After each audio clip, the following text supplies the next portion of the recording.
Well, new at 11, a former Macon mayor is speaking out against violence in the city after several shootings happened over the weekend, as we told you about. 7 of them, to be exact. 41 NBC's Joy Dukes was there at a conference earlier this evening, and she has more. Joy. January, former Mayor C. Jack Ellis is Macon native. He says he loves and cares about his city and his community. So when the reports surfaced of multiple people gunned down over the weekend, he felt he needed to do something. Put down the guns. Then let's have a truce, if you will. This is the message former Mayor C. Jack Ellis is trying to send after several shootings over the weekend. You know, one crime is too many. One person being killed by gun violence is too many. But when we already have 20, and here we are still in the summertime. On Monday, Ellis and other community leaders addressed the recent wave of gun violence in Macon. We do know that there's a cause and effect. The conversation wasn't just on how they could stop it. It was more centered around why it's happening. Socioeconomic concern.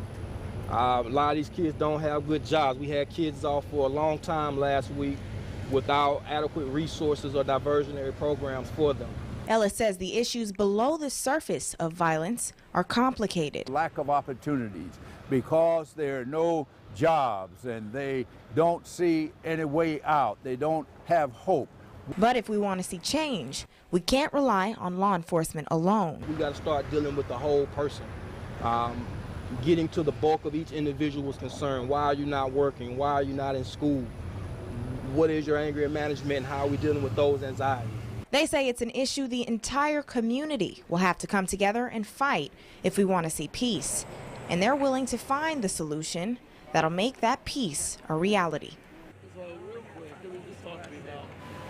Ellis says they aren't excusing the behaviors or making excuses for people who've committed the crimes. He and Commissioner Watkins say they believe finding a solution starts with discussing the causes and their effects in the community. All right, thank you so much, Joy. Ellis also says he's already met with Sheriff David Davis to discuss solutions that'll create a positive long-term impact on Macon. He plans to keep that momentum going by talking with other community leaders in the coming weeks.